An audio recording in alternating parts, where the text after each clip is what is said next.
Well, I'm joined now by the Israeli Prime Minister spokesman, Mark Regev. Mr. Regev, thanks for being with us tonight. Pleasure. Can you explain to people why on earth Israeli Defence Forces wish to interfere and prevent the Red Cross reaching dead and wounded civilians? We have no such intention. I mean, ultimately, we will do what we can, what needs to be done, to work with humanitarian organisations like the Red Cross. Mr. Regev, for 3 days the Red Cross couldn't get to a situation where there were starving children sitting next to the corpses of their mothers.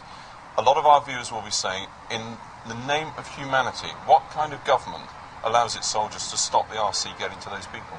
First of all, we have to investigate what happened. We have to make sure lines of communication are open and working, that the telephones are working. We have to make sure. Mr. Regev, I think you know what happened. Your soldiers were there, they were close to this position.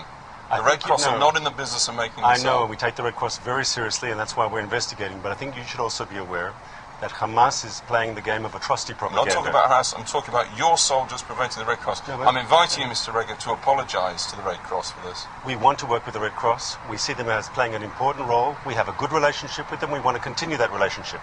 There's a difficult combat situation, as you know, in Gaza. In spite of the difficulties, we want to work with the Red Cross and help them do their job. Mr. Regev, the Red Cross had to walk 1 kilometre to reach these people. Your soldiers prevented them getting their ambulances in. Your soldiers forced the Red Cross to get these people out, starving children, on a donkey cart. In the name of humanity, what is Israel doing? I want to be clear here. It's a difficult combat situation. You know that. People are getting killed. Our soldiers are under constant fire. We have to work despite that difficult situation. It's incumbent upon us to work effectively. No, this will not do. Your soldiers were not under fire How do you know that, sir? How do you know that? 3 days my soldiers were not under fire? I'm not talking about 3 days. The Red Cross knows that my soldiers were under fire. When they went in there to rescue those people, they were not under fire. At that particular time, but maybe many situations were. Maybe they were in danger. You don't know this. Your sources here, I'm saying they're good sources, but they're only giving part of the picture. They're giving part of the picture. There's a difficult combat situation in Gaza. Everybody knows that. My source is the head of the Red Cross mission in Gaza and the head of the Red Cross mission in Jerusalem. These people are not in the business of propaganda. I agree, and we want to work with them, and we agree with them. But I do know also that the Hamas movement has an interest in portraying humanitarian crisis for their own political purposes. We want to work with the international community, with the Red Cross, as best we can in a difficult situation to alleviate this sort of hardship. The Red Cross is saying that trust has broken down. Israel, almost alone globally, appears not to recognise the neutrality of the Red Cross.